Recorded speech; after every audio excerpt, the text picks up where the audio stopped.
highlight to people that I think, second to the Challenger sale, the Effortless Experience is one of my favorite books. I call it Oh, part of thank my you. golden shelf, man. Oh, thanks. Rarely does a book make it to my golden shelf, but those two are definitely in there. Jolt is going to be in there, man. It's a I great need to book. get a golden shelf. I don't have one, so clearly I'm Yeah, doing yeah. something wrong. No, it's a fantastic book. The Effortless Experience. Thank you. I highly suggest people get it. It's a great book. Now let's go to the book a little bit because people are going to, well, Sure. what are they talking about? Okay, so they got all this data. They started analyzing, all these different attributes of 2.5 million calls. What did you find? Yeah. And so the big thing was that 60% of deals are lost, and the majority of those deals are based on no decision. Yep. Take it from there, because then you took it a step further, something I never thought about. Yeah, I'll tell you, and I'll tell you a quick story. And we tell the story in the book. Actually, we had a bit of a head scratcher early on, which is we found it was interesting. I think salespeople are familiar with this phenomenon, very familiar, unfortunately, with this phenomenon of no decision losses, and they're also familiar with the indicators that your deal is heading towards that wasteland of no decision, and that's when the customer starts to, waver and waffle and backpedal a bit, and wring their hands and get cold feet. And I think what we've always taught salespeople is that if that happens, the only possible explanation is that you didn't beat the customer status quo. They still prefer what they do today. They may not believe maybe they believe what they do today is good enough. Or maybe they just don't believe your solution is a superior alternative. Or maybe they just don't believe that the juice is worth the squeeze, right? Yeah, what we do today is not great. Your solution's better, but life is short, and that's a lot of pain, to go from A to B. So we just choose not to do anything. Now, what we tell salespeople to do in those moments is go back and, relitigate the status quo, beat the status quo. So how do we do it? Well, we use the carrot and the stick. The carrot, we talk about, maybe the customer doesn't get how awesome our platform is. Maybe they don't get how great our solution is. So we go back and we try to re-articulate the benefits. We paint a really rosy picture of the ROI projection, how great things will be on the other side. And if that doesn't motivate the customer, we put away the carrot, break out the stick, and we start going to FUD, right? The fear, uncertainty, and doubt. So we try to create this burning platform for the customer that they have no choice but to abandon, to make them understand what the costs of their inaction would entail, right? Here's what you're going to miss out if you don't move forward. Now, what was surprising to us, and the head scratcher was this, Victor, is that when we ran the analysis, we found that when we identify these markers of like wavering, these sentiments associated with, customer, what would later call customer indecision, in salespeople, 73% of the time they go back and they hammer the status quo, either by using the carrot or the stick. And so usually some combination of the two. We found that approach actually backfired 84% of the time. And just to be very specific, these salespeople were better off doing nothing when the customer showed signs of cold feet than breaking out their status quo hammer and treating every indecisive customer like a nail. And it backfired 84% of the time, but it was really surprising to us because we couldn't think of any other reason ourselves why the customer would still not do anything. And why would they take techniques, by the way, many of which we talked about in the Challenger and all our other work as well, showing the customer the pain of same and showing them that the pain of same is worse than the pain of change, and in breaking the gravitational pull of the status quo. I mean, Challenger is a book about how to do that. But it's so surprising to us to see that it backfires more often than not. And so we were at a loss. Like, we had no idea what we just found. We thought like the numerator got flipped with the denominator, like something was wrong with the model. We just kept running it. It kept coming back this way. And we had this meeting. We were struggling a little bit, and a sales leader who we really respect, she invited us. She said she knew we were doing this research. Her team actually had participated. So she had sent us their sales calls. And she said, let's talk about the research. Maybe being in a pipeline review with us would help you, because we talk about no decision losses a lot. So maybe it'll help spur some thinking. And one of her top salespeople was walking the team, the management team, through a deal. And this deal was like, on paper, perfect, right? It was perfect fit. They expressed their intent to move forward. They'd been down selected. Like, everything looked great.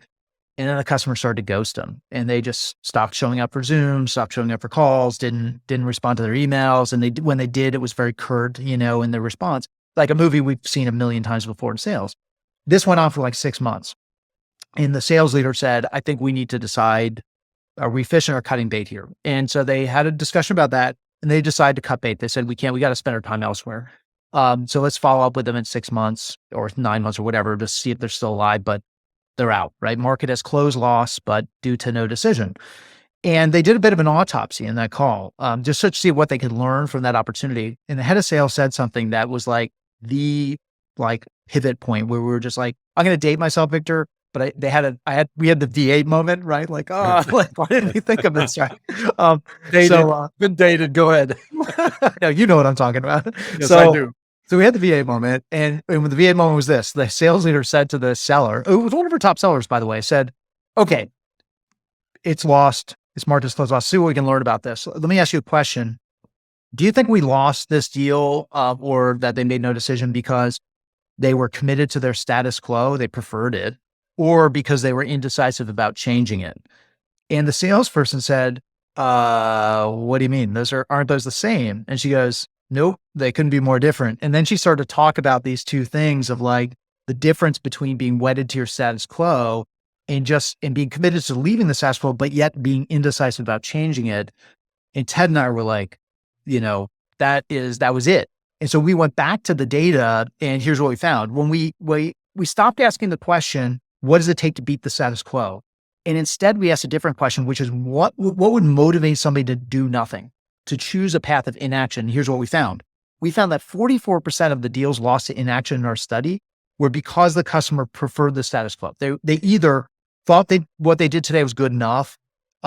They didn't think your solution was that big of an improvement, or they didn't think the change journey was worth it. Like, yeah, sure, it would be better, but life is short and we don't have the resources or time.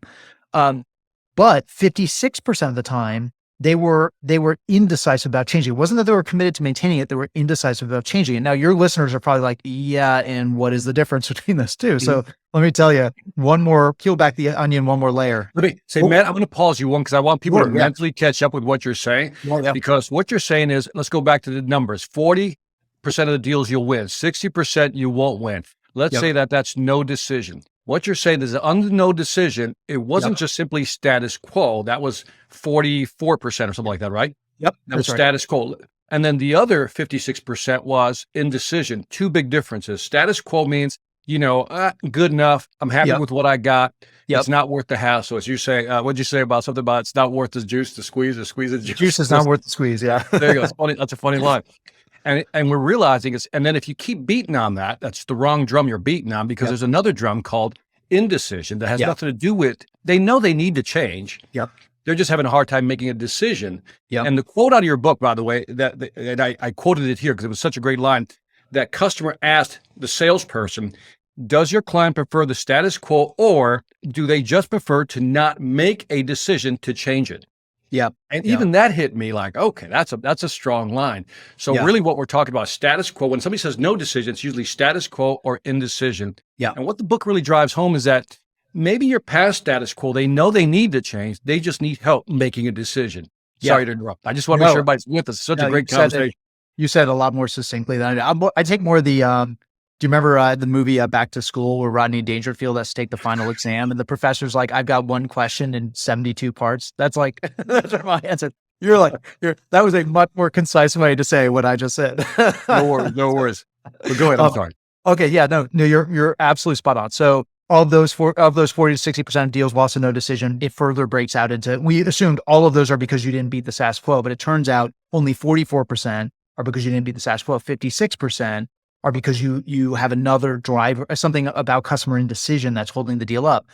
Now, the difference between those two is this, because I think that still is something that people are like, hold on a second, like, what's the difference? What does it mean to be indecisive about changing the status quo? It means three specific things. The first one is the customer doesn't know what option to pick. So they know they need to change. They know they want to work with you, but maybe they don't know what contract length. Maybe they don't know if they should go enterprise wide or narrow. Maybe they don't know if they need the basic version, the premium version. Maybe they don't know if they need, they want to DIY it or they need the professional services, right?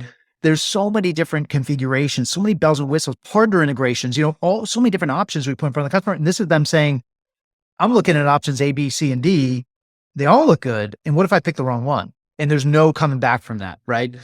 Second big driver of indecision is a lack of information. So this is something, Brent has talked about with the sense-making research, but this is the problem where, ironically, in a world where we have so much information out there about every use case, every technology, every market opportunity, tons of research that we could consume. This is the customer feeling like I haven't consumed enough and I'm not on a level playing field with the salesperson. I need to be more of an expert. I need to do more homework. The third source of indecision is what we call outcome uncertainty. So this is the customer who may be comfortable with they picked the right option, may also feel like I've done enough research or I'm dealing with a salesperson who's an expert. I don't need to consume all this research, but there's still this nagging voice in the back of their head saying, what if you don't get what you're paying for? And this is a big decision, right? What if this thing goes sideways? And if it goes sideways, heads are going to roll. And you know whose head rolls first? The person whose name is on the contract. So that is the, like, I might be left holding the bag concern. So it's those three things. I didn't pick the right thing. I didn't do enough homework. I didn't get enough assurance that this is all going to pan out. Those three things, and when you think about those, have nothing to do with the status quo. So you could easily have a customer who's saying, Victor, what we do today is horrible. It's leading to like cost leakage. We're exposed from a risk standpoint. Like we're missing top line growth opportunities. And I'm sold, like you guys are the best supplier to work with. We want to move forward, yet could still be struggling with, did I make the right choice on options? Did I do enough homework? And do I have any assurance of success?